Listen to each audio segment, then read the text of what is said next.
Olá pessoal, vou gravar esse exercício de pórtico aqui como complemento das nossas aulas sobre o assunto de desenvolvimento de diagramas de esforços internos em um pórtico isostático. Temos aqui um pórtico com ponto A, ponto B, ponto C, ponto D e ponto E, que é isostático, tem um apoio de segundo gênero, um apoio de primeiro gênero e uma estrutura com um balanço, onde vamos identificar inicialmente as reações de apoio VA, VB e HA no meu apoio de segundo gênero no ponto A. Todos esses dados estão em kN e kN por metro e as medidas em metro. Vamos primeiro analisar qual é a resultante desses carregamentos distribuídos retangulares. Esse primeiro carregamento eu tenho 100 vezes 4 metros, 400. E esse tem 50 vezes 3 metros, 150. Segunda coisa que deve ser feita é calcular aqui a decomposição da minha força inclinada em uma componente em X e uma componente em Y. Se o ângulo é 45 graus, então o cosseno de 45, que multiplica 80, temos ali 56,57, tanto em X aqui, pelo cosseno, quanto em Y, já que seno e cosseno de 45 têm o mesmo valor. 56,57, 56,57. Podemos agora iniciar a nossa somatória. Eu tenho somatória de força em X igual a zero. O que a gente vai somar aqui de força em X? O próprio HA, minha incógnita, que está para a direita, mais 56,57, que é uma medida também para a direita da minha força. Eu tenho uma força de 120 para a esquerda, no caso negativo, igual a zero. Logo, o valor de HA vai ser 120, positivo, passa para o lado de lá da igualdade, menos 56,57, que passa por lá como negativo. Então, eu obtenho um valor de 63,43 kN.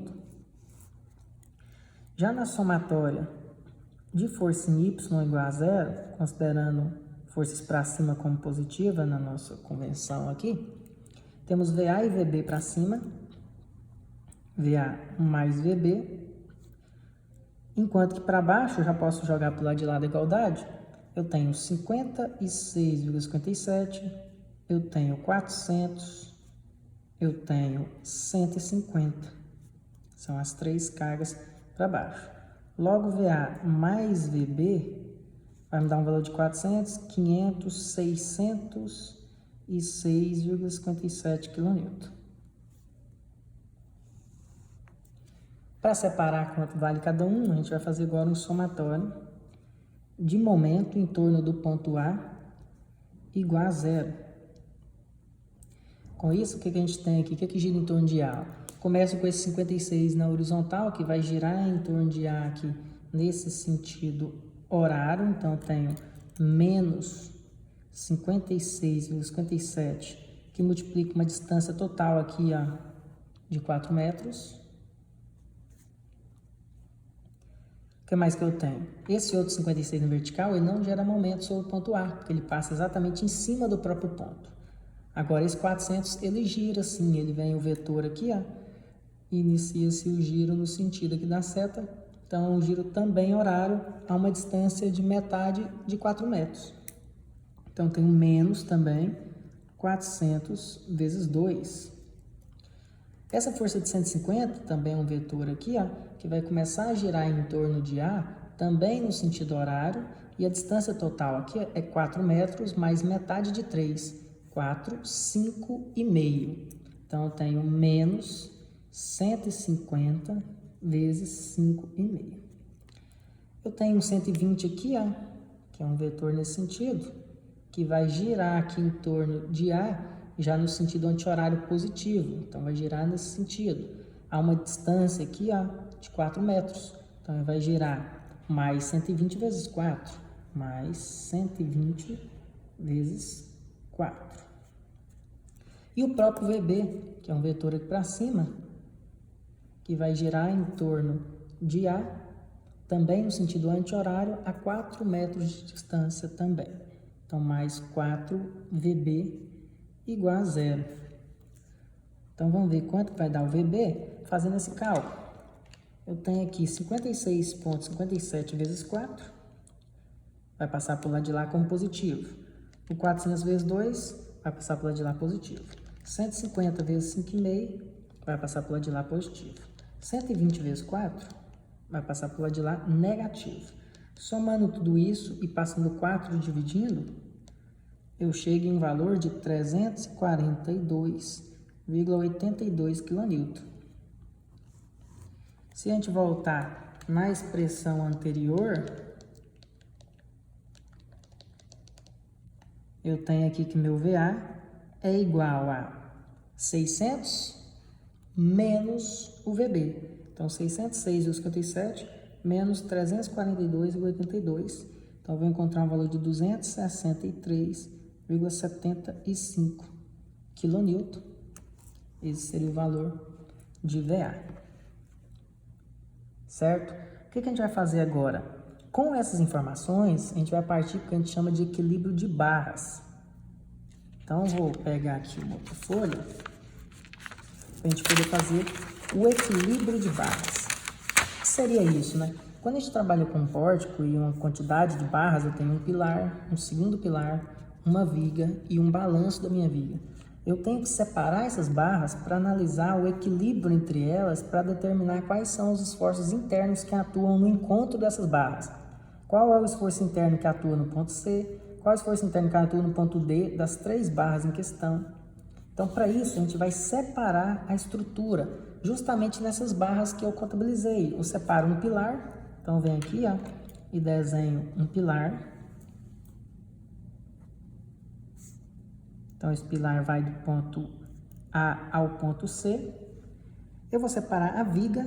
Então, vem cá e separa a minha viga aqui, ó, do ponto C ao ponto D. O outro pilar eu separo aqui, ó, do ponto B ao ponto D. E o balanço eu separo aqui de D até E. A primeira coisa que se faz é isso, separar para fazer o que a gente chama de equilíbrio de barras. Equilíbrio de barras. Agora, o que eu vou fazer? Eu vou pegar as informações que eu tenho aqui, das minhas ações externas, e vou colocar na minha estrutura, não perdi isso. Então, aqui, o meu pilar de 6 metros, a 2 metros aqui de altura, eu tenho uma força inclinada que se decompôs aqui, ó, em 56,57 e 56,57. É essa a minha ação externa do pilar. E essa minha viga? Tem ação externa, é um carregamento distribuído de 100 em 4 metros, né? Que gerou aquela resultante aqui, ó, de 400, que a gente já tinha até anotado. E o balanço também tem um carregamento distribuído, que é 50 por metro. Então, ela vai me dar aqui, ó, 150. E esse pilar aqui tem uma força no meio de 120 para a esquerda. Então, eu pego minhas ações e coloco elas nos devidos locais. Agora, eu venho com as minhas reações de apoio que a gente calculou. Eu calculei um VA no valor de 263, então vou posicioná-lo aqui, ó, 263,75. Do mesmo jeito que eu calculei um HA de mais 63, então realmente ele foi para a direita. Então vem cá e posiciono para a direita uma força de 63,43. Já o meu VB aqui, a gente encontrou um valor de 342,82. Pronto, consegui tudo que eu precisava ali.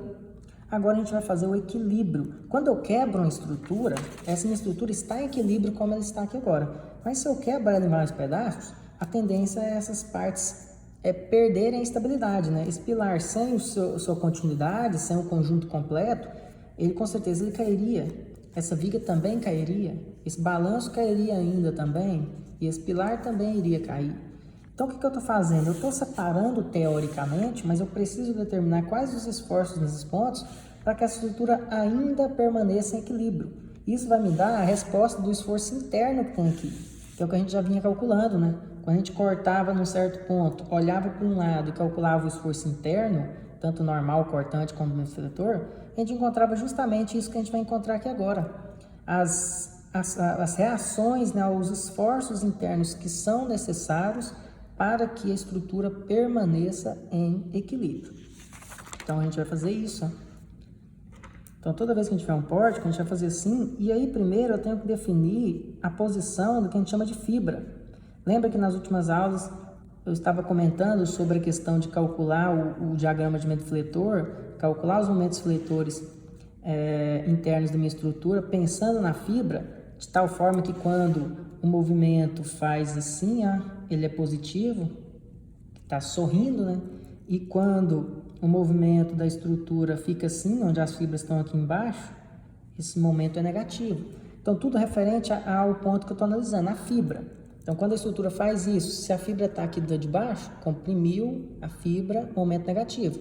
Agora, se ele faz assim, a parte baixa aqui da fibra está esticando, né? Minha palma da mão está esticando, então está positivo. Então, para pilar, também a gente tem que fazer isso. Eu vou ter que definir um lado que eu vou considerar que é a fibra, para quando fizer assim, eu falar que o momento é negativo, e quando fizer assim, eu falar que o momento é positivo.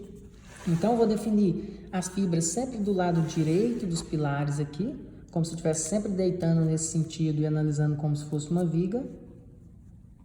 Já para as vigas, sempre na parte inferior. Então, essas são as posições das nossas fibras, para que a gente consiga interpretar como momento positivo ou momento negativo. Então, agora a gente vai fazer o equilíbrio. Nesse ponto C, a gente vai analisar de tal forma que a somatória de momento no ponto C sempre vai me dar 0. Somatória de força em X no ponto C sempre vai me dar 0. E somatória da força em Y no ponto C sempre vai me dar 0. Então, quais as forças que eu preciso ter aqui para que realmente eu tenha o equilíbrio? Vamos começar com as forças, que é mais fácil. Força em Y. Esse pilar está em equilíbrio ou ele estaria se movimentando sozinho? Eu tenho 263 para cima e tenho 56 para baixo.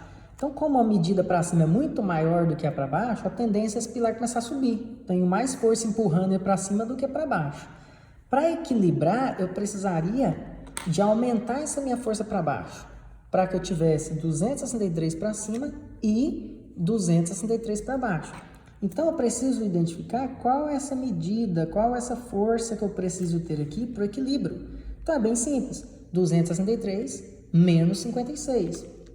Então, olha lá. 263,75 menos 56,57, eu encontro um valor de 207,18. Vamos conferir? Ó. Se eu tenho 207 para baixo e 56 para baixo, então essas duas forças para baixo juntas, olha lá, essas duas forças para baixo somadas, eu tenho 263 para baixo contra 263 para cima. Agora sim o pilar está em equilíbrio em Y, ele nem sobe e nem desce. E na horizontal, será que já está equilibrado? Até o momento eu tenho 63 empurrando para a direita e 56 empurrando para a direita. Até agora esse pilar está sendo levado para a direita. Para evitar isso, eu preciso empurrá-lo de volta para o equilíbrio. E esse equilíbrio sempre acontece no ponto onde eu cortei, porque eu estou analisando o esforço interno do ponto C que foi quebrado no meu sistema. Meu sistema tinha um pilar e uma viga, eu separei ele para analisar qual o comportamento do ponto de contato. Então aqui eu preciso de uma força para a esquerda que equilibre com essas duas juntas, então eu vou somá-las. Eu tenho aqui 63,43, 56,57. Quando eu somo as duas, me dá um valor aqui de 120. Então, eu tenho 120 para a direita contra 120 para a esquerda.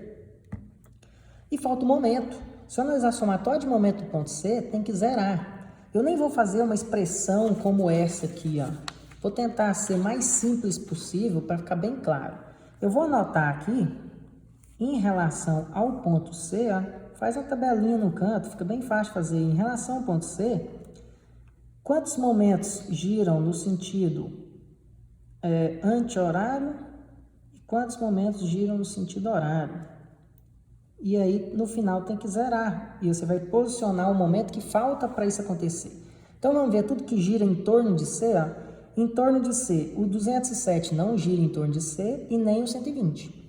Mas esse 56 aqui, ó, ele gira em torno de C. Gira em que sentido? Ó? No sentido anti-horário. E qual que é essa distância aqui? Ó? É 2 metros, se eu não me engano. Então, esse giro anti-horário vai acontecer aqui, ó, de 56,57 vezes 2 de distância. Então, eu tenho 113,14 de momento anti-horário até o momento aqui em torno de C. E esse 63, ele também gira em torno de C? Gira, não gira?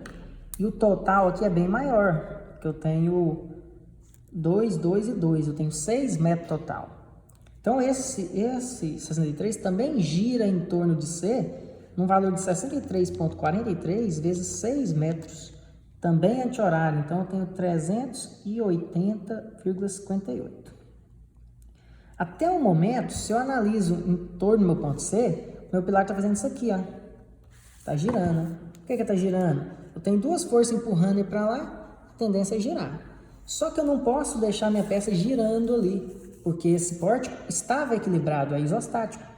Então eu preciso de um momento inverso aqui, ó, para evitar que ele fique girando para cá. Aí esse momento equilibra a situação. Então eu preciso zerar aqui. E por enquanto não está zerado. Se eu somar esses dois aqui, ó, eu tenho 493,72 anti-horário.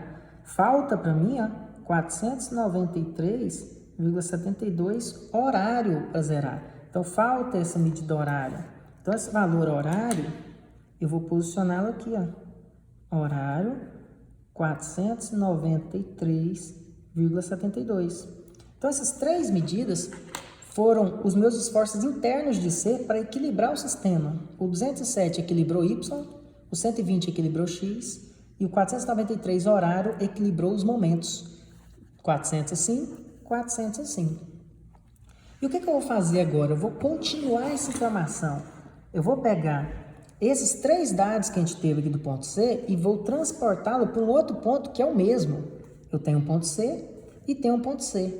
Aí eu tenho que lembrar de uma outra regra.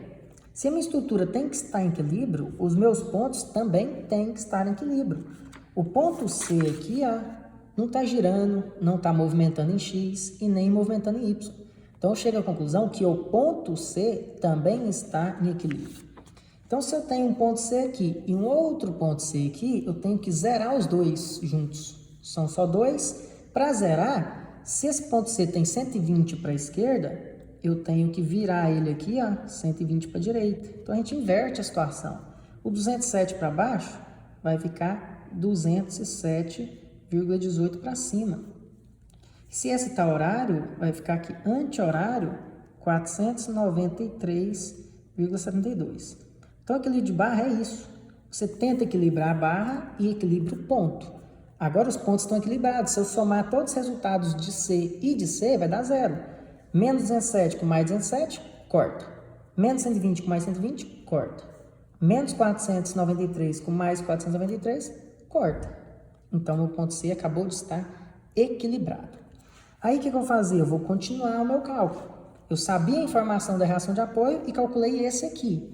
Agora, eu sei o C, que eu acabei de transferi-lo para cá, e vou descobrir o ponto D, que foi um ponto que eu também quebrei em 3 partes. Então, vamos equilibrar aqui, ó. Sigo a mesma regra. Somatório de força em Y tem que zerar. Então, se eu tenho 400 para baixo e só tem 200 para cima, vai precisar de um pouco mais de força para cima para equilibrar. Vai ser o quê, ó? 400 menos 207,18. Então, eu preciso aqui, ó, de 192,82. Os dois somados dá 400 contra 400. E aqui eu tenho 120 para um lado, para equilibrar, 120 para a esquerda. Força bem tranquilo de equilibrar. Ó. Agora, momento que eu tenho que fazer essa tabelinha aqui, ó. Analisar o ponto D agora. Então, analisando o ponto D, o que eu tenho aqui, ó? Tem que analisar os momentos que giram anti-horário com os momentos que giram horário. Vamos ver todos os momentos que giram em torno de D. O 120 não gira em torno de D, nem o 192. O 400 sim, o 400 gira aqui em torno de D, a 2 metros de distância, já que o total é 4, e a resultante fica no meio. Então, ele vai girar assim a anti-horário, 400 vezes 2. Então, vai girar 800 anti-horário. O que mais que eu tenho? Eu tenho um próprio momento aqui, também anti-horário. Então, eu só vou repetir ele, ó, 493,72 anti-horário. Só que eu tenho agora um 207 que vai girar aqui ao contrário em torno de D. Vai girar no sentido horário. 207 vezes 4 metros. Então, 207,18 vezes 4 metros, eu tenho aqui 828,72. Então, no final das contas, não está equilibrado, falta algo para equilibrar. De um lado, eu tenho 800 mais 493,72, então tenho 1.293,72 de um lado, e precisava ter também 1.293 do outro lado. Só que eu tenho só 800, então se eu subtrair um do outro, vai me dar a diferença. Então, subtraindo um do outro, eu sei que falta 465 aqui, ó, para quando eu somo os dois, equilibrar com esses dois aqui. Então, esses dois somados dão esses dois somados. Então, me falta aqui um 465 horário. Então, me falta aqui, ó, um 465 horário. Agora sim zerou, porque ó, se eu fizer o teste, eu tenho 465 horário, então 465 negativo, eu tenho 400 vezes 2 anti-horário, então eu tenho 800 anti-horário, eu tenho 493 também anti-horário, 493,72 anti-horário, e eu tenho horário aqui, ó, 207,18 vezes 4 metros de distância. Esse é horário. Se eu somar os 4, ó, zera, porque agora existe equilíbrio com os 465 que faltava. Então, agora minha barra também está equilibrada. Se eu for para essa outra barra agora, que tanto faz qual que eu vou fazer, porque falta só as análises também dos pontos D. E por que eu não posso pegar esse ponto D e jogar para cá agora? Porque os 3 pontos D juntos têm que zerar. Então, eu não posso pegar esse aqui, passar para cá e esquecer esse outro. Eu preciso saber mais a informação de mais um, para aí sim encontrar o último.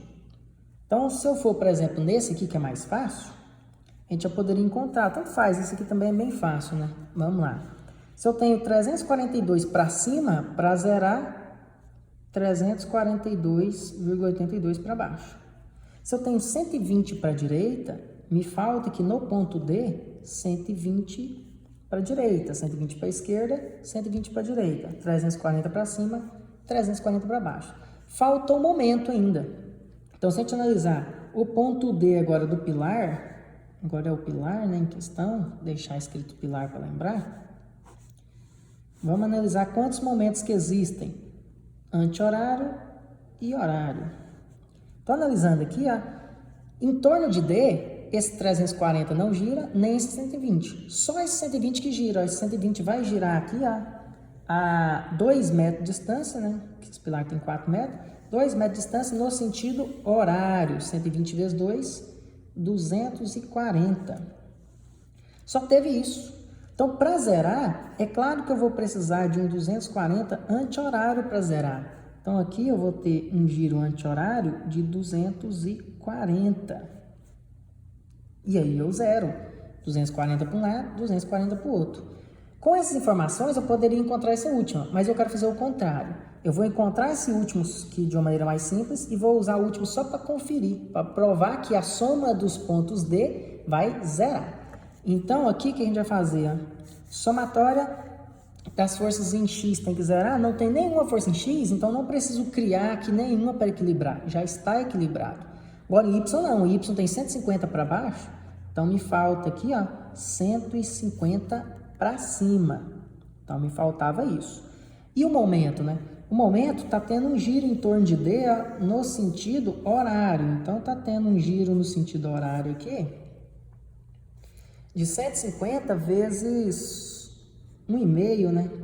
Que esse balanço tem 3 metros. Então, 150 vezes 1 está girando horário. Então, 150 vezes 1,5, né? É 225 está girando horário. Para zerar, o que me falta? 225 anti-horário. Então, aqui eu tenho um anti-horário de 225 para que o balanço também fique em equilíbrio. E aí eu só preciso conferir agora, já que a soma dos pontos D tem que zerar, porque cada ponto também está em equilíbrio, como a gente mostrou aqui em C, né? Por que a gente inverteu? Porque quando eu somo mais 120 com menos 120, zero, mais 207 com menos 207, zero, mais 493 com menos 493, zero. Vamos ver se isso aqui zerou sozinho, porque se tiver zerado, está tudo certo. Se tiver faltando, aí está errado. Vamos ver em X primeiro. Em X eu tenho menos 120, mais 120, e aqui não tem nada. Então, está zerando. Menos 120 com mais 120, corta. Agora, esse outro em Y, ó, eu tenho aqui 192,82 para cima, eu tenho 342,82 para baixo, negativo, e eu tenho 150 para cima. São as 3 forças que eu tenho em Y. Então, quando eu somo as 3, zerou. Realmente, 192 mais 150 vai me dar os 342 para zerar. E os momentos? Ó, eu tenho 240 girando no sentido anti-horário, eu tenho 225 girando no sentido anti-horário e tem 465 girando no sentido horário. Dá para ver que já vai zerar, ó, 465 contra 465, ó. Zerou. Então, prova que a gente conseguiu o equilíbrio em tudo. E para que a gente faz isso? Porque com isso aqui é mais fácil desenhar os diagramas. Porque eu consigo analisar só para essa barra que ela é comprimida com 120, essa barra não tem compressão. Esse pilar aqui é comprimido com 340, esse outro pilar é comprimido com 260. A cortante, ó, como é que a gente fazia? Começava subindo 207, cai 100 por metro, depois sobe 192. E a próxima? Começa com 150, cai 50 por metro até zerar. E aqui vai cair 63, vai permanecer constante. Vai cair 56, vai permanecer constante. Vai subir 120. E aqui vai começar sem nada, vai subir 120, vai constante e vai cair 120. E os momentos, eu tenho os momentos nas extremidades, vai me ajudar a desenhar. Mesmo assim, ainda vai ter pontos a se analisar, como pontos onde existe força, preciso calcular os momentos para desenhar bem o diagrama. Então, vou separar esse vídeo em mais de uma parte. A próxima parte, vou começar a fazer os diagramas desse pórtico que foi, primeiro, calculado as reações, segundo, feito o equilíbrio de barras, para que, por fim, gere os 3 diagramas de esforço interno.